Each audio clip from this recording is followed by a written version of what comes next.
Cette vidéo présente le point de vue d'un chercheur de son expérience avec des patients partenaires de la recherche. Alors, le patient partenaire à la recherche, j'ai eu envie de partager un peu mon expérience parce qu'au point de départ, il n'y avait pas beaucoup d'écrits et on n'avait surtout pas d'expérience sur comment impliquer un patient partenaire dans un projet de recherche. Donc, c'est un projet de co-construction où chacun est expert en contexte, c'est-à-dire le patient pour son expertise de la vie, son expérience de la vie avec la maladie, les cliniciens pour leur expertise clinique et les chercheurs pour leur expertise du processus de la recherche. Chemin faisant, on s'est aperçu que les organismes officiels de recherche, dont la Fondation canadienne pour l'amélioration des services de santé, les Instituts de recherche en santé du Canada et la stratégie de recherche axée sur le patient au Canada, développaient justement l'exigence d'avoir des patients partenaires dans les projets de recherche pour les chercheurs. D'ailleurs, la subvention qu'on a obtenue, c'est grâce au fait qu'on avait des patients partenaires et de multiples institutions de santé partenaires de notre projet. Donc, c'était quand même un projet assez innovant il y a 4 ans déjà. Donc, les patients partenaires sont maintenant impliqués au niveau des organismes et même du gouvernement dans la prise de décision, l'orientation des priorités en santé, mais aussi l'orientation des priorités en recherche. Ce qui fait en sorte que le paradigme de recherche est en train d'évoluer et de changer et de passer d'un paradigme plus biomédical vers un paradigme davantage psychosocial ou social, où la population en général va être impliquée de plus en plus. Donc, dans la partie où les patients sont intégrés dans les projets de recherche, ils sont intégrés comme membres à part entière. Donc, ils participent à toutes les étapes du projet de recherche. Autant la construction du design de la recherche aussi d'endroits où soumettre les projets pour obtenir des fonds pour la réaliser, mais aussi dans la collecte, dans la définition des objectifs, des questions de recherche, recruter la population, choisir la bonne population, les bons milieux pour intégrer les patients. Ils vont participer aussi au développement des outils de recherche, au choix de certains outils de recherche, au développement, par exemple, de guides d'entrevue quand on est dans une étude plus qualitative. Donc, ils participent tout au long du processus. Ils sont aussi impliqués dans tous les comités. Par exemple, au niveau du RIUPS, il y avait le comité des sages qui veillait aux orientations du projet. Nous avions un de nos patients partenaires qui était présent à ces rencontres-là. Le comité des utilisateurs de connaissances. Utilisateurs de connaissances, c'est un terme un peu consacré par les organismes subventionnaires, dont les instituts de recherche en santé. Et ce sont les gens qui vont coproduire, mais aussi co-utiliser et co-transférer aux équipes cliniques, par exemple, les outils développés et les résultats de la recherche. Donc, ça fait partie du partenariat dans une recherche de type coopérative. Ils ont aussi participé au développement d'un portail d'échange des savoirs, un portail web, où, avec l'équipe, ils ont pris les décisions avec nous. Ils ont apporté leur point de vue, tout a été discuté en équipe, testé, évalué. Ils ont accepté de développer, de répondre à des questionnaires de préévaluation. Ils ont aussi participé dans le volet interactif du portail à des forums de discussion en apportant leur point de vue, en écrivant parfois certains textes. Ils ont aussi donné leur avis sur le choix de certains webinaires, des journal clubs.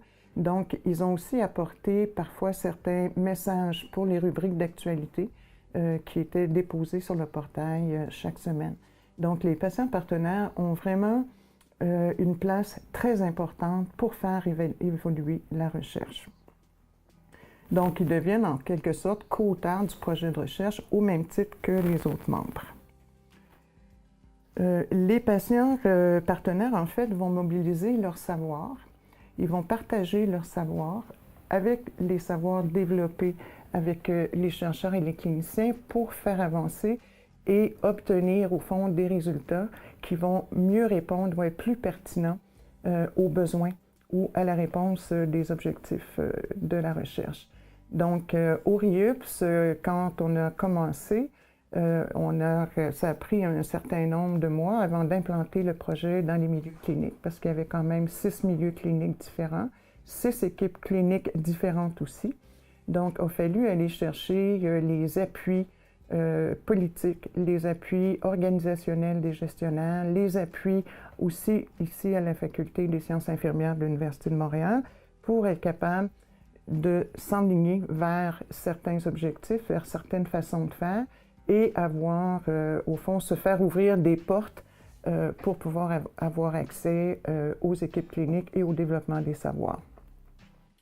Donc, une fois que cette opération, je dirais, plus administrative réalisée, est venu le temps de développer le portail, qui était en fait l'outil qu'on voulait utiliser en soutien aux équipes cliniques. Et c'est à ce moment-là qu'on a commencé à recruter nos patients partenaires tranquillement pour se joindre à nous. Donc, ce fut une période de grande réticence pour certains milieux cliniques et pour certains chercheurs aussi qui étaient plus ou moins ouverts, qui croyaient plus ou moins à la part des patients partenaires au niveau de la recherche. Parce qu'on disait, qu'est-ce qu'ils connaissent en recherche? Sauf que le rôle du patient partenaire, ce n'est pas d'être un chercheur.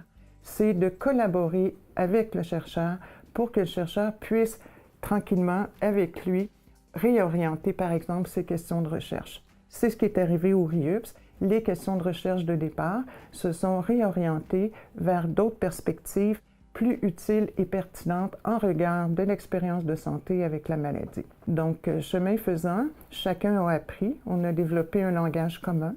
Je me souviens, par exemple, que le terme planification de congé n'avait pas la même signification pour chacun des patients, ni pour chacun des cliniciens en place, ni pour les chercheurs. Donc, le terme planification de congé portait un sens différent pour chacun. Donc, cette découverte a été très importante pour les membres de l'équipe. Et c'est là qu'on a commencé à développer un glossaire pour s'assurer de bien se comprendre dans nos discours, dans nos attentes et dans nos rôles aussi. Donc, le patient partenaire apporte vraiment des changements dans les préoccupations de recherche, des changements dans les compositions d'équipe, dans les perspectives. Et c'est important d'en prendre connaissance quand on décide de faire un projet en partenariat avec des patients. Par contre, ils apportent une contribution significative à la transition, à la transformation des pratiques de recherche. Vous me direz que la recherche biomédicale n'a pas besoin de patients partenaires. Je regrette, oui, elle en a besoin. La recherche fondamentale travaille pour un mieux vivre du patient partenaire. Et dans chacun des projets, il devrait y avoir des patients partenaires pour développer justement cette orientation davantage ouverte au public, à la population, aux citoyens. Il ne faut jamais oublier que les fonds de recherche viennent aussi des taxes de nos citoyens. Donc, on est aussi redevable à la population en général. Et ça, c'est le projet avec les patients partenaires qui m'a fait vraiment réaliser à quel point on était liés aux patients, aux citoyens, à la population. Donc, le patient partenaire, en recherche, c'est important qu'il soit accompagné. Il n'y a pas en fait de cours d'initiation à la méthode de recherche pour les patients partenaires en ce moment. Et je ne sais pas si c'est quelque chose qui serait utile, mais il faut que les patients partenaires soient outillés au processus de la recherche, au langage de la recherche, aux étapes, à l'incertitude à certaines phases du projet de recherche. Parce que dans un projet de recherche, il y a des moments où il y a des décisions à prendre et parfois on ne sait pas trop dans quelle voie s'engager. Donc, il y a de l'incertitude à vivre dans ces projets-là. Donc, il faut que les patients soient au courant. Il faut aussi que leur rôle soit déterminé à l'avance. Au RIUPS, au point de départ, le rôle était plutôt vague. On a co-construit avec eux, au fond, le rôle qu'ils ont joué dans le projet. Et en rétrospective, quand je suis allée voir dans la littérature, entre autres de la direction collaboration partenariat patient de la Faculté de médecine à l'Université de Montréal, je me suis rendu compte que finalement, les décisions qu'on avait prises et les rôles qu'on avait déployés s'approchaient vraiment de ce qu'eux ont développé par la suite grâce à un certain nombre de processus d'invitation de patients à participer à la clinique. Par contre, les compétences par rapport à la recherche n'avaient pas été clairement définies. Alors, je me suis amusée à reprendre chacune des étapes de notre projet et à essayer de voir quelles étaient les compétences que nos patients partenaires avaient mis en marche ou avaient su développer en partenariat avec l'équipe de recherche. Et j'ai constaté que finalement, ça ressemblait beaucoup à ce qui avait été développé comme grande compétence pour le patient partenaire en clinique. Donc, il s'agit ici, en fait, d'une première qui est la clarification des rôles et des responsabilités.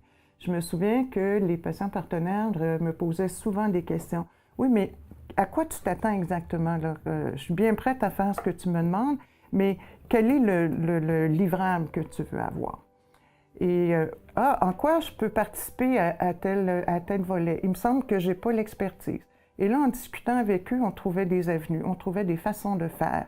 Donc, pour moi, c'est très important qu'au point de départ, oui, que l'ensemble de l'équipe qui développe le projet de recherche mette sur papier l'ensemble des rôles à jouer. Je pense que ce n'est pas l'affaire uniquement du chercheur de clarifier les rôles, mais c'est l'affaire de l'ensemble des personnes intéressées à s'engager dans un projet de recherche. L'autre aspect qui me paraît essentiel, c'est la communication. Si on veut travailler en partenariat, ça demande de co-développer une relation de respect, une relation d'ouverture, une relation d'écoute l'un de l'autre et une relation de reconnaissance des savoirs d'experts ou des savoirs d'expérience, des savoirs de chacun en fait, et d'être capable de les mailler ensemble. Donc, pour poursuivre le but commun ensemble, il faut savoir mailler nos expériences, mailler nos savoirs, mailler nos attitudes aussi. Et ça ne peut passer que par la communication. La communication orale, la communication non verbale est extrêmement importante aussi. Les lever d'yeux vers le haut quand quelqu'un s'exprime, ça en dit beaucoup plus qu'une parole. Il y a aussi toute la communication écrite. C'est pas facile pour des chercheurs d'écrire, c'est pas facile pour des cliniciens et ça l'est encore moins pour des patients partenaires dont ce n'est pas le métier. Certains ont la plume facile, d'autres moins. Écrire demande du temps, ça demande de la réflexion. Donc, ce sont des apprentissages à faire tout doucement, tranquillement, mais il faut guider ces apprentissages. Et je pense que c'est le rôle de l'ensemble de l'équipe que de se soutenir mutuellement pour être capable d'avancer ensemble. Nos patients partenaires au RIUPS, ils sont vraiment extraordinaires. Ils ont participé au forum de discussion, donc certains ont osé écrire et ils ont eu des réponses. Parfois, oui, parfois, pas de réponse. Parce que sur un forum de discussion avec des cliniciens, des patients partenaires et des chercheurs, c'est souvent difficile d'obtenir. Sauf si vous avez un projet très concret en co-développement. À ce moment-là, les gens prennent davantage d'intérêt. Répondre à une question dans les airs, c'est moins attirant que de se dire « Ah, on a un produit qui est en train de se développer et qui est en train de grandir. » Ça fonctionne bien. Ils ont participé aux vidéos, vous le voyez aujourd'hui, et ils en ont fait plusieurs, soit sur leur expérience ou donner des opinions. Et c'est une contribution absolument essentielle pour enrichir la recherche. Ils ont aussi donné leur avis sur différentes phases du projet, sur différents documents d'information. Par exemple, un patient partenaire pourrait, ça n'a pas été le cas de notre projet, mais pourrait, par exemple, coécrire les fiches d'information éthique s'adressant à des participants d'une étude pour s'assurer que c'est dans un langage facile et compréhensible pour les participants qui accepteraient de participer à un projet. Donc, vous réalisez que le patient partenaire de la recherche n'est pas un patient faisant partie d'un échantillon qu'on interroge et qu'ensuite on leur dit « merci beaucoup ». Ce sont des gens qui acceptent de s'engager avec leur expérience, avec leurs habiletés au co-développement d'un projet. Ça exige aussi de grandes compétences en travail d'équipe. Il faut vraiment rechercher l'implication de tous les partenaires de la recherche, autant dans la conception de la rédaction du projet que dans l'ensemble du projet. Il faut aussi s'assurer à chaque étape de la démarche que à la fois les différents partenaires du projet, que ce soit les organismes, les organisations, les organismes subventionnaires, entre autres, vont maintenir une perspective patient. Les patients partenaires sont des chiens de garde des projets, afin que ni les chercheurs ni les cliniciens on s'égare pour retourner vers nos propres priorités. C'est tellement facile de reprendre nos pantoufles, elles sont bien chaudes. Donc, ce sont vraiment nos chiens de garde, ceux qui vont nous dire « Écoute, je pense que là, tu fais fausse route, reviens vers nous ». Il faut, dans le recrutement, par contre, des patients partenaires de la recherche, trouver des patients qui sont ouverts justement aux aléas de la recherche, à la confusion, à l'incertitude. C'est pas nécessairement facile parce que c'est pas des positions confortables, mais ça se trouve très bien. Et ces patients-là nous évitent tellement de dérapages et de dédoublements. Ils ont aussi un rôle à jouer au niveau de l'éthique. Parce que dans les équipes de recherche, dans le partenariat de recherche, il peut arriver qu'il y ait des problèmes d'éthique, qu'il y ait des conflits éthiques entre les participants. Donc, il faut que nos patients soient formés d'une certaine façon à réfléchir à ces problèmes et à travailler en collégialité avec toute l'équipe. Et toute l'équipe doit être honnête, capable de partager et de dire les choses pour être capable de trouver des solutions lorsqu'il y a ce genre de problème dans une équipe. En fait, il faut que chaque membre de l'équipe soit engagé pour un bien commun et non pas pour un bien personnel. L'autre compétence, c'est le leadership coopératif. Il est certain que les patients partenaires, avec la contribution qu'ils apportent dans les projets de recherche, sont des gens qui ont un leadership transformationnel important. Sont des gens qui sont capables de transmettre leurs idées, transmettre leurs questionnements d'une façon simple, efficace, correcte, pour être entendus.